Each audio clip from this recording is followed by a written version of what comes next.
Hello, everybody. It is Thursday in Pittsburgh, Pennsylvania. My name is Adam Bittner, assistant sports editor for multimedia at the Pittsburgh Post-Gazette. Joined for our weekly Zeise is Right video by Paul Zeise, Post-Gazette sports columnist. Paul, how are you? I'm doing well. How are you? I'm great. We're going to get into some Najee Harris talk. What are the Steelers' options with him? Could they consider dealing him if for some of their other needs, possibly another receiver? Would that actually be something that other teams value? I think, that's a fair question. Anytime you're talking about possibly trading Najee Harris is what is his value on a bigger market than just the Steelers, with him, having his fifth-year option declined recently. We're going to get into some Justin Fields. Could the Steelers develop a package for him? Maybe a little bit of Pat Freiermuth and where he fits in this new Arthur Smith offense. Then we're going to be talking Pirates, Ben Cherington, the team that he is overseeing. How's he doing? Before we get into all of that, just want to thank our primary sponsor for this episode of the podcast. It's Pella Windows and Doors of Pittsburgh. There's no better place to get new windows and doors installed in your home than Pella, who can help you save on energy costs year-round. Schedule a free in-home consultation with your local Pella Windows and Doors to find the right product for your home and budget. Give them a call at 866-593-1560 to discuss your project further. That's 866-593-1560 to get started planning on your new windows and doors installation with Pella Windows and Doors of Pittsburgh. All right, Paul, we're going to get into it. I think this is going to be an unpopular topic with some of our viewers because every time we bring up Najee Harris, they say, no way they're going to get rid of him. No way they're going to trade him. No way they're going to let him walk in free agency next season, even though they declined his fifth-year option recently. The 1-2 punch of Najee Harris and Jaylen Warren is too good to give up. Listen, I get why people feel that way and why they'd want to keep Najee Harris around, but we're just telling you what we think the Steelers are going to do when they decline a fifth-year option and what their general attitude seems to be. We could be wrong that the Steelers could want to re-up Najee Harris and sign a deal before training camp, but for now, I think most people the report on the team every day are operating under the assumption that Najee Harris is not long for being with the Steelers. So if that's the case, Kurt Popejoy of Steelers Wire wrote this week, Paul, that they may want to consider trading him and getting something for him rather than letting him walk for nothing, especially considering you have a big need at wide receiver. That's something I'd be in favor of if the Steelers have really decided they're done with Najee after this season. However, Paul, for the same reason the Steelers don't seem to value keeping Najee Harris around, don't you question whether another team would give the Steelers much of value for 1 year of Najee Harris? Adam, that's exactly the point. Is the market for a guy who's a running back, number one, and number two, he's not signed past this year. He's basically a straight rental. That's what he is. And so I don't know that any team's going to give you a whole lot of value for him. I can't imagine whatever you think you're going to get for him, that it's going to be better than having him on your team this year. I would say if you could get a fourth-round pick for that, I don't think you could. But if you could get a fourth-round pick for that, you would probably be doing really, really well. And then you've got to ask yourself, is having a fourth-round pick for next year better for your team than having Najee Harris on your team for this year? And I don't even think it's close. And I think the other thing about all of these discussions about trading them and, whatever, they don't take into account the most important thing, which is the Steelers have made it very clear they are playing to win this year. So, you know what? They've got a quarterback who's basically a one-year guy. They've got a running back who's a one-year guy. Depending on what happens, they might have a defensive end that's a one-year guy. It is 100% all in this year to try and win. So to me, you're not going to trade Najee Harris or any other key player because whatever happens down the road is not nearly as relevant as what happens this year. So to me, long answer, I know, but you're not going to get a lot for him. What you're going to get is probably not going to be something that's going to help you this year. And they are all in about winning this year. So I don't think it's even something that would be in the discussion. Do you think, Paul, it could be a situation of, as we sit here, no one's gotten hurt yet. Teams don't need running backs, and so there's not a lot of pressure for teams to move for him. you think it could be a situation where, hey, someone goes down in training camp, maybe a team, comes up with more of a need, or maybe even during the season, because you have the trade deadline. To me, if they're going to move him, that's probably when they would do it. It would not be now. It would not be before training camp. It would be if a need arises somewhere else and someone's willing to maybe get a little desperate and part with more than what we're talking about to get him, and then maybe you can parlay that draft pick into something else. It just seems like a lot of steps, though, still. Right. And I couldn't even think of a team that's really running back, heavy. But say there's a team that has that's really reliant on their running game. If their running back goes down and they feel like they need a running back really desperately, maybe. I still don't know how much they're going to give you for him. And again, I still think it comes back to everything the Steelers have done to this point and are doing. Every single thing they've done and are doing, it's about winning this year. So Najee Harris, whether you like him, hate him, whatever, makes them a better team this year than not having him, because I don't know that at this point in the season, in the off season, you're going to be able to get a replacement that's better. Well, and let's talk about some of the guys who are out there, Paul, because I think that kind of reinforces the point. Cam Akers is still a free agent. Kareem Hunt, Damian Harris, Matt Breida, Latavius Murray. Do you look at the fact that all of those guys are still free agents and say, I mean, that really reflects that you're probably not going to get much for Najee Harris? Because why would a team trade for Najee Harris when you can get one of those guys for just a little bit of money? Well, exactly. I mean, that's sort of how they feel about running backs. I mean, that's how these teams feel about running backs. They're not going to – all of those guys will be on someone's team this year. But, as we go further and further and further in the offseason and get closer to the season, they start to get a little bit more desperate. And all of a sudden, watch what their price tags do. They're going to go way down. I mean, a great example is Tyler Boyd, who started free agency. I think he was asking for about $12 million. And guess what?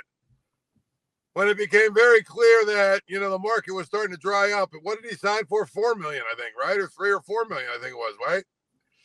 That's what happens. All these teams just put the squeeze on these guys. So, to that point, I don't know. Maybe there's a guy out of one of those guys that sort of you could plug in. If they traded Najee Harris, you could plug him in and be the second guy to Jaylen Warren. But I don't think I don't think any of those guys are as good as Najee Harris just because of his age. He's a little bit, still got a little bit left in the tank. I just think the Steelers want to have the best possible team they could have this year. Yeah, I think Najee Harris is better than all those guys too. It's just the acquisition cost. Why would another team want to pay what the Steelers might want for Najee Harris? I think if Najee Harris does get moved, it's going to be in the context of he's going to get thrown in with draft capital, right? Like the Steelers, if they want to trade for Brandon Aiyuk, they give the 49ers a really solid draft pick, and then maybe Najee Harris makes a difference at the margin, right? But it's not going to be a football trade where you're trading Najee Harris for Brandon Aiyuk straight up, and then maybe having draft picks below that are of lesser value. I think it would be Najee Harris being the throw-in piece, right? Right. I mean, I think that's the biggest thing to me. We're to the part of the off season, Adam, where content creators need content, which is where you come up with these kinds of these kinds of things. Hey, let's throw this one out there, and of course, it's going to get guys like you and I, and guys like Joe Starkey and I who do a show together. Where it's going to get us to talk about it. But realistically speaking, you're a pragmatic person. I'm a pragmatic person. We look at things probably very similar, in many ways. I just think there's so many moving parts here that many of them don't add up together. I just don't see it. I just don't see how it could happen. Paul, let's get into Justin Fields. There's a lot of talk, especially because Russell Wilson has endorsed the idea of the Steelers developing a package of plays for Justin Fields to have in the offense, even when Russell Wilson's healthy. even if Russell Wilson's the unquestioned starter. Just an opportunity to get Justin Fields on the field. What are your thoughts on that and disrupting the course of the normal offense? Because I mean, my reaction is let's see them get things right with Russell Wilson first, and then if you can find a way to get Justin Fields on the field, great. But how long have we watched the Steelers offense scuffle? Without having one quarterback established? Let's get one quarterback established and go from there. Is kind of my opinion. Joe Starkey is all in on the idea that let's put together a package of 7 or 8 or 10 plays a game for Justin Fields. And I'll be honest with you, I am 100% with you, Adam. I just think that, first of all, those gimmick plays that you do, if you throw one at him here and there, I have no problem with that. You're in, inside the 10 in the third week of the season. You have a couple of little plays where you throw Justin Fields in there down on the goal line to, whatever. But how about let's just play football, and run the offense the right way. Run the offense the right way. And, let your quarterback be your quarterback. Let him hand the ball off. Let him throw the ball. And all these little gimmick plays that people want to have for Justin Fields. If you want to throw one in here and there, okay, fine. But I don't want to. I don't need to see that. And frankly, Adam, what we've seen a lot of times in the NFL, those kind of packages, after about 2 or 3 times when teams have seen them, they have a whole lot less effect. The other part of it is I don't like the fact of taking your quarterback who might be in rhythm or is trying to get in rhythm off the field, or taking the conventional offense that's trying to get in rhythm or maybe is in rhythm off the field. I don't like that. To me, if I'm Russell Wilson, I want to be able to get in rhythm and play. And, again, you want to have a couple of plays here and there where we throw Justin Fields in as a little bit of a change of pace. Okay. I can live with that. But this other stuff is, I don't want to see, we've got a package of 10 plays for Justin Fields. And the 4th series, we're going to, put him in there and see what happens. Well, what happens if the 3rd series, your offense finally starts to get going? You know what I mean? You're going to take them off the field again? It makes no sense. I get why people are intrigued by it, but there are very few teams that play that way. The only thing I can even come close to is Taysom Hill. And the thing about that is Taysom Hill wasn't really a quarterback. He wasn't your backup quarterback. That's the other thing that people aren't taking into account. If you put Justin Fields out there for 8 to 10 plays where he's going to be running around and trying to make things happen with his feet and scrambling and maybe even running the ball a little bit, you're putting him at risk to get hurt. And then you have your backup quarterback hurt. If something happens to Russell Wilson, the whole reason you brought Justin Fields here was to have an insurance policy. You've now taken your insurance policy out of the equation. So I'm just telling you, I understand the sentiment, but I hate it. Paul, it's also not as if Russell Wilson's like a statue back there either. I mean, I think if it was a question of you have a pure pocket passer, a guy who can't move, then maybe I could see you saying, well, let's use Justin Fields out there to give defenses a different look. I don't know that Justin Fields is giving you an entirely different look than you already have in there with Russell Wilson anyway. Right. I mean, again, he's a better runner, but again, if he comes in, teams are going to know he's probably going to try and run the ball.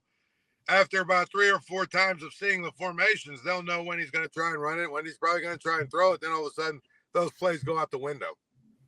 So, to me, Russell Wilson, you brought him here to be your starter. Let him be your starter. Let him be your guy.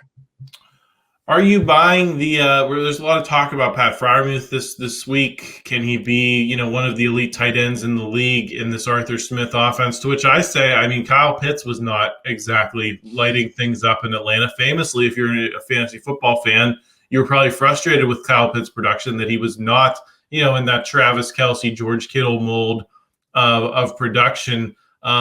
Should we maybe pump the brakes on that a little bit, Paul, or are you bullish on what Pat Freiermuth can be in this offense?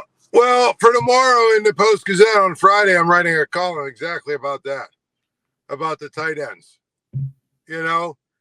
because I'm not sure. Looking as I've gone back, I'm not sure I've seen enough of a track record in Arthur Smith's offense that tight ends suddenly all become the second coming of Gronk. I'm not sure I see evidence of that. I see that he uses a lot of tight ends. I see that he's got formations with tight ends, but I don't know that I see evidence that over the long haul that necessarily tight ends are going to dominate this offense or whatever. Now, that being said, I think it'll be good for time. I think it'll be better for Freiermuth than the last offense he played in. But the question with Freiermuth isn't about his ability to produce. It's his ability to stay on the field. I mean, he can have a great season for sure if he can stay on the field, which he hasn't been able to do yet. So we'll have to see what that, if he's able to do that. Yeah, I think he'll have a decent year. I think he'll be a good player for the Steelers. But he's got to be able to stay healthy, and he hasn't been able to do that yet. Paul, let's get into the Pirates, talking a little bit about the bullpen and Ben Cherington's work with that. Before we do, I want to thank another sponsor, Pitt Johnstown. It's a Pitt quality education with up-close and personal learning. Top-ranked Northeast Public College by U.S. News and World Report. Generous scholarships and financial aid are available. Located on 655 picturesque acres with easy access to the city center, including shopping and dining. It's a vibrant campus life with an active D2 athlete community. Check out Pitt Johnstown today. What does it say about Ben Cherington, Paul, that the bullpen still stinks this far into his tenure? When Neal Huntington seemed to be able to make strong bullpens kind of with ease, even when there were terrible Pirates teams, and then the early part of that rebuild, he was able to put decent bullpens together. This team's supposed to be trying to win, and you have situations like you did in that series against the Giants last week where everyone's melting down, and even no lead is safe, even when you got your Jared Jones and your Paul Skeens starting. Yeah, I think that it's a little alarming to me. By the same token, I still go back to what we talked about last week and the week before. You spent $10.5 million on Aroldis Chapman. That to me is the most unforgivable sin about the whole entire bullpen. I mean, to me, you can find bullpen arms here and there, and there's guys that you can plug and play in your bullpen. You spent $10.5 million for a guy who is a luxury item to begin with, but also is getting older. Clearly isn't the guy he was 5 or 6 years ago. But you spent that money to stabilize your bullpen. And let's face it, if Chapman's doing his thing and Bednar's doing his thing, right, now you generally only have to get maybe 6 outs or even 3 outs out of, whatever conglomeration or whatever of the other 6 bullpen arms or 5 bullpen arms that you have. You only got to get 2 innings or 1 or 2 innings out of that group. The problem is Chapman's been bad.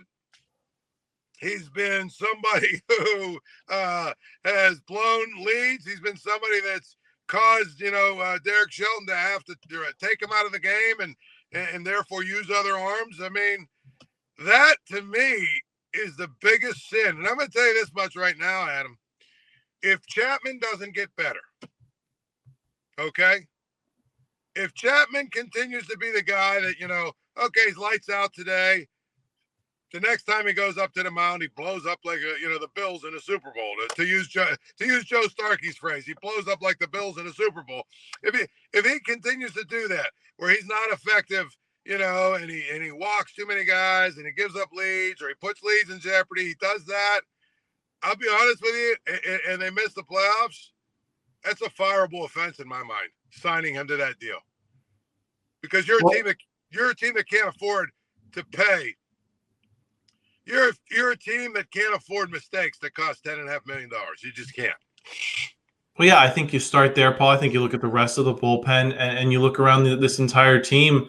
What does Ben Cherington do better than Neal Huntington at this point? Is there one area that you can point to and say, well, the Pirates are a lot better now than they were 5 years ago in this category or that category? Because I don't see it. And that's not to say that Neal Huntington was any great shakes toward the end of his career here. I think he made a lot of mistakes, but I look at this team and say, I don't know where Ben Cherington's done a better job than where this team was in 2019. Well, he's really good at drafting the number 1 overall pick when there happens to be a stud there that it's a no-brainer. I mean, that's about all I got, Adam. I mean, Brian Hayes was a Neal Huntington guy, right? Yep. Nick Gonzalez, I think, he was a Cherington guy? I think he was drafted under Huntington and then developed primarily by so he's a Huntington guy. I mean, Reynolds was brought here by Huntington. McCutcheon is a Huntington guy. Actually, McCutcheon is a Littlefield guy. I mean, really, if you look at this team, I'm not sure what he's done to make it better. That's the alarming thing, other than draft Paul Skeens. So if you want to tell me, okay, he made it better by drafting Paul Skeens, congratulations. I'm pretty sure, Adam, if you were a GM and you've never run a team before, last year when your pick was up, you probably would have picked Paul Skeens too. You know what I'm saying? Like there are some picks you don't get credit for, right? Like I forget whoever was general manager way back when Sidney Crosby was on the board. You don't get credit for drafting Sidney Crosby, right? You don't get credit the next year for drafting Malkin. You just don't. But I think the one guy they have, Paul, who's trending toward being a clear win is Jared Jones. Right. You got to give him credit for that, but that's all. You also got to put Jared Jones in the tapestry of Roansy Contreras and Quinn Priester and Luis Ortiz and all these other guys that you had a lot of hope for that didn't work out up here. And I also keep coming back to Mitch Keller and how long it took for them to unlock him. Right. It took several years to get him where he needed to be. And if they repeat Mitch Keller's trajectory with these other top pitching prospects, it's going to be years before the Pirates are really where they want to be. I honestly think one of the biggest problems that they have, I just don't think that they've got a great staff. To me, if they miss the playoffs again, at some point you have to just, Oscar Marin and Andy Haynes have to be the fall guy. And you have to change maybe some of your philosophies on how you develop players and some of that stuff. So I can't give you an answer as to what I think he's done better because I don't know that he's done anything better. Yeah, I agree. Paul, I'll just get you out of here on this. Any thoughts on the NCAA settlement and what it means for the local teams? You think it's generally a good thing for Penn State, for Pitt, for West Virginia, generally a bad thing, or you think it's maybe good for Penn State, maybe not as great for the other two because they're not in the power conferences?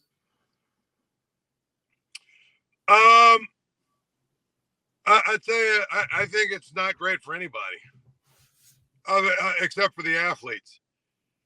And the reason is because administrators are not very creative when it comes to finding a way to work through financial changes. And I hope I'm wrong, but one of the knee-jerk is probably going to be some men's Olympic sports are going to get cut. As these athletic departments, maybe not at a place like Penn State, but at a place like Pitt, some of these athletic departments are going to look at how can they tighten their belts a little bit because let's face it, they now all have to come up with X amount of dollars for this settlement. I think it's $20 million. And they estimate that the teams will get between 12 to 14 million more once the 12-team playoff hits. Okay, well, they got to make up a $5 or $6 million shortfall at the very least. And so at that point, it's like, okay, where can we find this money? There's a lot of ways they can find money. But as you know, there's always the knee-jerk that says, well, baseball or, track costs us $7 million a year or whatever. I don't know. You know what I'm saying? Track costs us X amount of dollars. Let's get rid of it. That's going to be, to me, I think it's going to be what's going to happen. And I'll tell you, the NCAA has only themselves to blame. Because had they done little things along the way to adapt their policy on amateurism and whatnot, if they'd done that along the way a little bit at a time, we wouldn't be sitting here. We wouldn't be sitting here with NIL. We wouldn't be sitting, you know what I mean? if 35 years ago they would have just agreed to say, 40 years ago they'd agreed to say, listen, we're going to give every player a little stipend, right? $1,500 a month or whatever, something like that. We're going to give every player that. If they'd have done something like that, if they would have loosened some of the rules, like, kid goes home for a funeral, we're allowed to pay for him to get a flight and come back. You know what I mean? Or whatever. If they'd have done something like that, if they'd have done something like, well, if we're going to do NCAA games, players should get $200 or $250 way back in the day before all this stuff is out of the bag. You're going to get $250 from EA Sports, you know what I mean, for your image or whatever. I mean, if they'd have done little things like that along the way and got out ahead of all of this lawsuit stuff and everything that has gone on over the last, say, 15, 20 years, we wouldn't be sitting here. They have only themselves to blame because they were so arrogant and so insistent that they were going to be able to keep all of the money to themselves, right? And that nobody would ever rule against amateurism. That this is where we're at, Adam. So I think, schools like Pitt and West Virginia, and to a lesser extent, even Penn State and Ohio State and those schools, they're going to have to do some belt tightening for a while until they figure out how to navigate through this. I'm hopeful for some of the sports, Paul, because I think look at the facilities budgets. That's where this money's gone for all these years. Now I think these teams are going to have to deal with the facilities that they have, especially beyond football. And then how many, every time I get an email when Penn State hires someone in their athletic department, there's like these athletic departments have become so bloated as well with some of these extra administrators. I think there's going to be an opportunity to cut some of those costs. And those are costs that probably shouldn't have existed in the first place, and that money got spent by a lot of these athletic departments to kind of not make it look like they were making as much money as they did, so they can come out and say, oh, we lost money operating our athletic department last year. Some of this is, I think, spreadsheet, gimmicks. Well, it is. There's no question about it. There's enough money. But again, they're not very creative in how they spend it, and they're not very creative how they make it look on paper. Yeah, so it's going to be interesting to see how that unfolds. Paul, thanks for joining me. I know you got to go. Great discussion there on Najee Harris, and we will talk to you again next week. Oh, man, thank you. We'll see you. Take care, everyone. Thank you for checking out this content from Post-Gazette Sports. If you watch this video on YouTube, please like the video and subscribe to our channel. For all of the sports coverage the Post-Gazette has to offer, visit post-gazette.com.